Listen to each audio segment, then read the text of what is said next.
Assalamualaikum warahmatullahi wabarakatuh. Salam sejahtera untuk kita semua.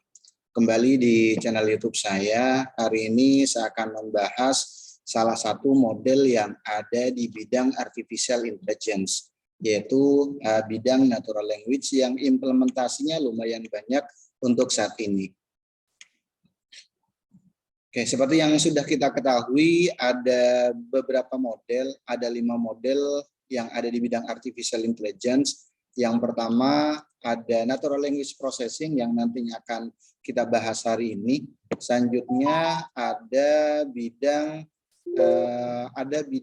computer vision yang sudah saya bahas sebelumnya atau yang biasanya disebut dengan vision. Selanjutnya ada bidang robotika dan sistem navigasi. Ini merupakan model artificial intelligence yang ketiga. Selanjutnya yang keempat ada game playing. Ini pun implementasinya sangat banyak di sekitar kita. Selanjutnya yang terakhir ada sistem bakar. Jadi untuk materi hari ini kita akan diskusi, saya akan bahas tentang salah satu model yang ada di bidang artificial intelligence yaitu natural language processing. Ada beberapa materi pembahasan yang nantinya akan saya diskusikan di materi pertemuan ini. Yang pertama, saya akan bahas tentang apa itu natural language processing. Selanjutnya ada pendekatan natural language processing atau yang biasa disebut dengan NLP. Selanjutnya teknik dalam natural language processing atau bahasa alami. Selanjutnya pembagian natural language processing. Selanjutnya materi berikutnya saya akan bahas tentang tahapan proses natural language processing. Berikutnya yang terakhir saya akan bahas tentang implementasi natural language processing di Google Colab kalau nanti kita menggunakan bahasa pemrograman Python. Dalam hal ini kita menggunakan Jupyter Notebook. Oke, saya mulai pertama kali dari artificial intelligence. Saya review kembali salah satu subbidang yang implementasinya cukup banyak untuk saat ini, yaitu di salah satu bidang tersebut adalah artificial intelligence. Sebenarnya artificial intelligence di sini secara sederhana merupakan program yang memungkinkan komputer untuk berpikir cerdas seperti atau lebih dari manusia. Jadi kalau berbicara tentang artificial intelligence di sini merupakan program yang memungkinkan komputer berpikir cerdas seperti yang dilakukan oleh manusia atau melebihi yang dilakukan oleh manusia. Ini kalau berbicara tentang artificial intelligence atau kecerdasan buatan. Dengan artificial intelligence, komputer nanti bisa berpikir atau seperti thinking humanly, selanjutnya melakukan analisis, mengambil keputusan, hingga memecahkan masalah selayaknya yang dilakukan oleh manusia. Apa yang dilakukan oleh manusia untuk menyelesaikan suatu masalah? Biasanya kan akan berpikir terlebih dahulu terhadap masalah yang dihadapi, seperti contohnya yang sudah pernah dia hadapi atau berdasarkan bidang keilmuan yang dia pernah pelajari atau sesuatu atau pengalaman yang pernah dia pelajari. Selanjutnya dia akan melakukan analisis, selanjutnya dia akan berpikir pun dia akan melakukan berpikir secara rasional. Selanjutnya dia akan melakukan pengambilan keputusan dan keputusan yang diambil pun rasional gitu. Hingga memecahkan masalah selayaknya yang dilakukan oleh manusia. Seiring dengan teknologi komputer yang makin berkembang, kehadiran artificial intelligence makin dekat dengan keseharian manusia. Jadi kalau berbicara tentang implementasi dari AI, artificial intelligence sudah banyak sekali implementasinya yang ada di sekitar kita. Contoh yang paling simpel kalau di bidang natural language processing ada yang namanya chatbot. Jadi kita bisa berkomunikasi dengan mesin, dalam hal ini pengganti dari customer service, yang nantinya kita bisa berkomunikasi dengan si mesin itu sendiri. Chatbot di sini merupakan salah satu wujud atau contoh implementasi terapan dari artificial intelligence khususnya di bidang natural language processing. Dan masih banyak implementasi lain dari bidang natural language processing yang nantinya akan saya bahas di materi pertemuan ini. Oke, apa itu natural language processing atau yang biasa disingkat dengan NLP? Sebenarnya kalau berbicara tentang natural language processing merupakan cabang dari kecerdasan buatan yang berhubungan dengan interaksi antara komputer dan manusia menggunakan bahasa alami. Yang diinginkan oleh manusia adalah bagaimana komputer bisa paham terhadap apa yang diinginkan oleh manusia, apa yang diucapkan oleh manusia atau apa yang nantinya akan di-input oleh manusia dalam bentuk teks. Ini yang diinginkan oleh manusia. Dan nanti mesin bisa melakukan, bisa berinteraksi. Menurut Textmetric, NLP di sini digunakan untuk mengukur sentimen dan menentukan bagian mana dari bahasa manusia yang penting. Jadi dari ucapan atau contohnya dari teks yang ditulis oleh manusia, yang diinput oleh manusia, nanti akan diambil bagian mana bahasa manusia itu yang penting. Tentunya yang akan diambil adalah bahasa dasarnya biasanya. Pemrosesan bahasa alami atau yang biasa disebut dengan natural language processing adalah suatu aplikasi atau program dalam bidang artificial intelligence, terutama di bidang kecerdasan buatan yang dapat mengartikan suatu bahasa, baik bahasa tulisan maupun bahasa lisan. Ini yang terus dikembangkan untuk saat ini. Atau memproses masukan yang berupa bahasa menjadi suatu informasi atau pengetahuan. Bagaimana caranya si mesin atau komputer bisa paham terhadap sesuatu yang ditulis oleh manusia, yang sudah diketik oleh manusia, selanjutnya baik dalam bentuk tulisan atau dalam bentuk ucapan. Dalam hal ini adalah lisan. Natural language processing digunakan untuk beberapa aplikasi. Contohnya yang pertama di bidang aplikasi terjemahan. Contohnya implementasinya seperti yang dilakukan oleh Google Translate. Contohnya yang diimplementasikan oleh Google seperti ada yang namanya Google Translate. Ada yang namanya aplikasi pengolahan kata. Seperti contohnya Microsoft Word yang di dalamnya kita sisipkan yang namanya aplikasi Grammarly yang menggunakan NLP untuk memeriksa keakuratan tata bahasa teks itu sendiri. Jadi contohnya saya translate contohnya bahasa Indonesia ke bahasa Inggris. Selanjutnya kita bisa mengecek Grammarly dari translatean yang tadi sudah kita buat, contohnya apakah sesuai dengan Grammarly yang ada di bahasa Inggris atau enggak. Ini contohnya implementasi dari natural language processing. Implementasi lain dari natural language processing contohnya seperti chatbot atau yang biasa disebut dengan interactive voice response untuk menanggapi permintaan pengguna tertentu.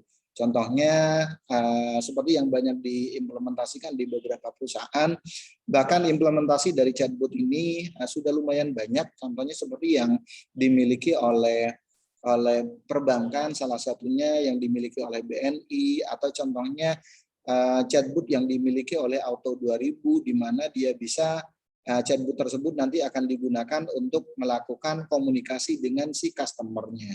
Ini salah satunya. Selanjutnya ada aplikasi personal assistant, di mana aplikasi personal assistant di sini biasanya ditampilkan atau disematkan di smartphone, salah satunya seperti yang dimiliki oleh Google, atau contohnya seperti yang dimiliki oleh iPhone. Contohnya ada aplikasi namanya Siri. Selanjutnya ada Cortana dan Alexa. Berikutnya ada penamaan lokasi. Penamaan lokasi di sini aplikasi seperti Gojek dan Grab yang dapat memberikan nama suatu lokasi berikut titik jemput yang lebih mendetail. Kayak contoh yang banyak digunakan biasanya Google Maps sih salah satunya. Contoh yang paling banyak saya pengen pergi ke salah satu tempat, contohnya anggaplah ke mall. Salah satu mall yang ada di Jakarta Barat, contohnya ada Central Park. Saya pengen pergi dari rumah saya, contohnya, atau dari suatu lokasi, anggaplah dari Menteng, contohnya, atau contohnya dari Kebon Jeruk, contohnya pengen ke Central Park. Nanti pada saat kita cari di aplikasi Gojek ataupun di Grab, nanti akan muncul yang namanya titik poinnya atau titik jemputnya nanti di mana. Yang paling banyak setelah kita ketik contohnya kata lokasinya, contohnya Central Park, nanti akan muncul titik penjemputannya di mana sesuai dengan penamaan lokasi yang banyak, penamaan lokasi atau titik yang memang sudah sering digunakan. Awalnya memang harus diidentifikasi. Ini contoh beberapa implementasi dari natural language processing. Contohnya seperti ini yang mungkin banyak kita gunakan, terutama untuk melakukan translate. Contohnya ada yang namanya Google Translate, ada lagi contohnya sederet.com dan yang lain-lainnya. Ada lagi contohnya chatbot. Contohnya seperti yang dimiliki oleh Microsoft namanya Rina, di mana dengan aplikasi ini kita bisa melakukan yang namanya berkomunikasi dengan si customer service itu sendiri, dengan si aplikasi Rina itu sendiri. Ada lagi kata AI.com. Ini merupakan salah satu contoh dari implementasi natural language di bidang artificial intelligence. Selanjutnya ada implementasi, ada chatbot buatan Indonesia namanya You. Berikutnya ada Tasya, di sini merupakan chatbot informasi soal Auto 2000. Jadi customer yang menggunakan perangkat atau menggunakan mobil yang diproduksi oleh Auto 2000 nanti bisa melakukan komunikasi dengan yang namanya e-customer service. Berikutnya BNI pun punya yang namanya Cinta BNI. Ini beberapa contoh chatbot yang dimiliki oleh beberapa perusahaan, di mana chatbot di sini merupakan implementasi dari bidang natural language processing. Selanjutnya ada yang namanya personal assistant. Nah, kalau kita menggunakan Android, biasanya kita menggunakan Google Voice. Selanjutnya kalau kita pengguna dari iPhone, nanti ada yang namanya aplikasi Siri biasanya.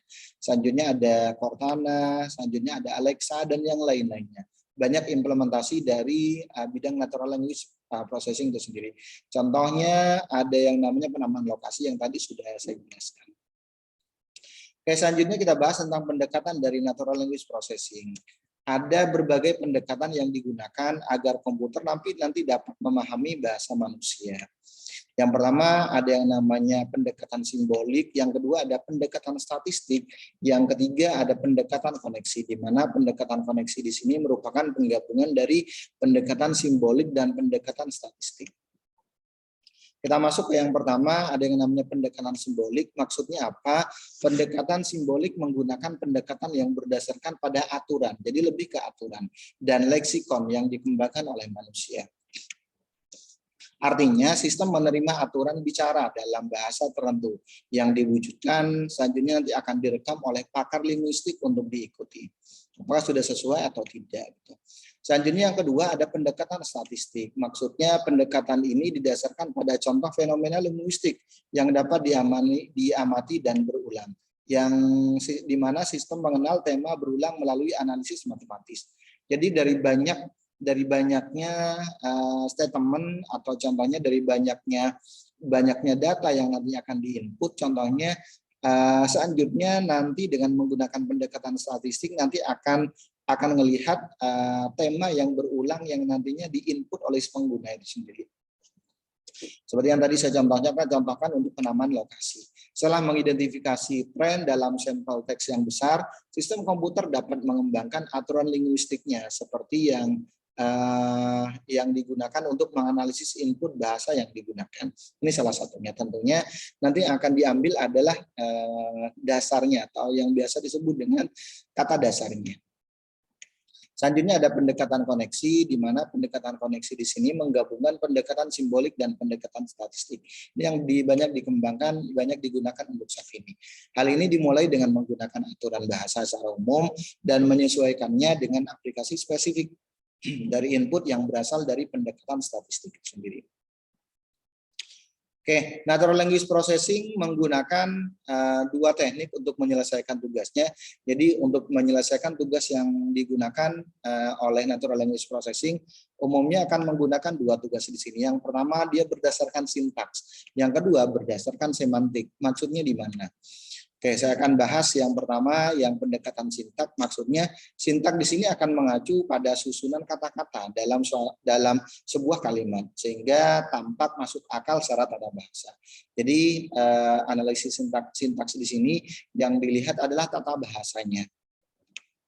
Natural language processing menggunakan analisis sintak untuk menerapkan aturan tata bahasa pada kumpulan kata yang ditemukan. Jadi dari beberapa kumpulan kata yang ditemukan atau kalimat yang diinput nanti akan dicek adalah katanya.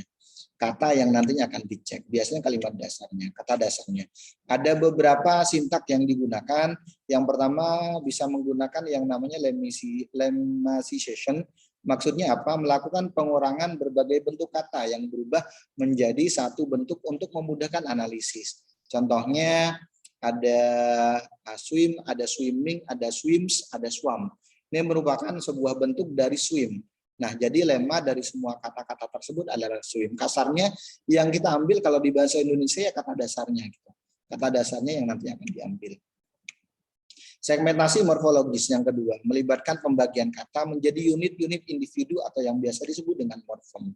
Yang ketiga, segmentasi kata. membagi sebagian besar teks berkelanjutan menjadi unit-unit berbeda. Selanjutnya yang keempat ada penandaan part of speech dengan mengidentifikasi bagian dari ucapan untuk setiap kata. Yang kelima ada yang namanya parsing. Parsing di sini biasanya masuknya ke analisa semantik sih sebenarnya. Dengan melakukan analisis kata tata bahasa untuk kalimat yang disediakan. Contoh Budi ketika kita ingin mengajar anak kecil tentunya kan harus kita eja gitu. Harus kita eja memecahkan memecahkan alfabet satu persatu. B, selanjutnya U, selanjutnya B, kita baca Bu, selanjutnya D dan I kita baca D contohnya. Baru nanti kita sambungkan contohnya. Selanjutnya pemutusan kalimat dengan menempatkan batas kalimat pada sepotong teks besar contohnya. Kalau memang teksnya terlalu banyak nanti akan dipotong terlebih dahulu. Selanjutnya ada stemming, memotong kata-kata yang diubah ke bentuk akarnya. Contohnya B di awal kata bicycle. ER di awal kata like. Contohnya ini teknik dalam natural language processing yang nantinya bisa kita gunakan. Selanjutnya yang kedua, semantik. Maksudnya apa? Mengacu pada makna yang disampaikan oleh sebuah teks. Ini merupakan aspek yang paling sulit dianalisis dalam natural language processing dan belum sepenuhnya dipelajari. Analisa ini melibatkan penerapan algoritma komputer untuk memahami arti dan interpretasi kata-kata dan bagaimana kalimat nanti akan disusun. Ini kalau berbicara tentang teknik dalam natural language processing yang masuknya ke semantik, berarti lebih ke makna yang disimpan oleh sebuah teks itu sendiri apa maksudnya gitu. Oke, beberapa teknik semantik yang umum digunakan natural language processing. Yang pertama ada NER atau Name Entity Recognition, melibatkan penentuan bagian-bagian teks yang dapat diidentifikasi dan dikategorikan ke dalam grup tertentu. Contoh nama orang dan nama tempat contohnya. Selanjutnya disambiguasi contohnya atau yang biasa disebut dengan arti kata, melibatkan pemberian makna pada kata berdasarkan konteksnya. Selanjutnya natural language generation melibatkan penggunaan database biasanya untuk mendapatkan maksud semantik dari teks yang banyak contohnya dan mengubahnya menjadi bahasa manusia yang mudah dipahami oleh manusia. Selanjutnya pemrosesan bahasa alami pada prinsipnya dibagi menjadi dua bagian besar untuk pemrosesannya. Yang pertama pemrosesan naskah tertulis. Di sini mengacu pada penggunaan pengetahuan tentang leksikal, semantik, dan sintaks biasanya. Pemrosesan bahasa lisan menggunakan semua pengetahuan dari pemrosesan naskah tertulis ditambah dengan pengetahuan tentang fonologi. Ini perbedaan antara pemrosesan naskah tertulis dan bahasa lisan. Jadi sebenarnya lebih sulit yang bahasa lisan salah satunya. Kenapa? Karena dia ada tambahan tentang fonologi. Oke, ada beberapa masalah dalam natural language processing, beberapa masalah yang dihadapi dalam pemrosesan bahasa alami. Yang pertama, suatu kalimat seringkali tidak lengkap, artinya tidak memberikan informasi yang jelas atau lengkap. Yang kedua, satu kalimat dapat memiliki lebih dari satu pengertian atau masih umum biasanya dalam konteks yang berbeda. Yang ketiga, tidak ada program pemroses bahasa alami yang cukup lengkap. Karena bahasa selalu berkembang, kosakata selalu bertambah contohnya. Yang keempat, bisa terdapat lebih dari satu cara atau lebih dari satu kalimat untuk mengungkapkan hal atau maksud yang sama. Jadi ada banyak kata atau yang nantinya bisa kita gunakan yang tidak jauh berbeda maksudnya. Oke, selanjutnya kita bahas tentang tahapan proses natural language processing. Untuk memproses bahasa alami diperlukan 5 langkah sebagai berikut. Yang pertama ada analisis morfologi. Pada tahap ini dilakukan analisis untuk setiap kata dalam dan komponen yang dimiliki tiap kata, termasuk nanti ada yang namanya token dan non kata, contohnya seperti spasi, tanda baca, tanda pemisah dan yang lain-lainnya. Selanjutnya ada yang namanya analisis sintaks. Maksudnya pada tahap ini sederetan kata disusun ke dalam struktur yang memperlihatkan bagaimana hubungan suatu kata dengan kata yang lainnya. Deretan kata akan ditolak bila tidak memenuhi aturan penyusunan kata yang ada. Yang ketiga adalah yang namanya analisis semantik. Pada tahap ini struktur deretan kata yang sudah terbentuk akan diberi arti. Dengan kata lain, pemetaan dibuat aturan struktur sintaks dengan objek yang berhubungan. Selanjutnya ada penyatuan arah atau yang biasa disebut dengan konteks. Pada tahap ini arti dari suatu kalimat nanti akan disesuaikan dengan kalimat yang lainnya. Karena arti dari suatu kalimat biasanya berhubungan dengan kalimat sebelumnya dan kalimat sesudahnya. Yang kelima, tahapan proses natural language processing ada analisis pragmatis. Struktur yang terbentuk menghasilkan interpretasi ulang dari apa yang sudah dikatakan atau ditulis sebelumnya dengan arti yang sebenarnya. Ini kurang lebih 5 tahapan, 5 proses yang ada di bidang natural language processing. Selanjutnya kita bahas tentang Grammarly dan parser, atau yang biasa disebut dengan parsing. Grammar adalah suatu aturan yang menentukan bagaimana suatu kalimat di dalam suatu bahasa nanti akan dibentuk. Inilah yang disebut dengan grammar. Grammar biasanya berisi kumpulan sintaks yang baku atau benar dari suatu bahasa, lebih menggunakan bahasa baku biasanya. Contoh dalam bahasa Indonesia, suatu kalimat bisa terdiri dari yang pertama ada subjek, predikat, objek, dan keterangan. SPO selanjutnya ada keterangan.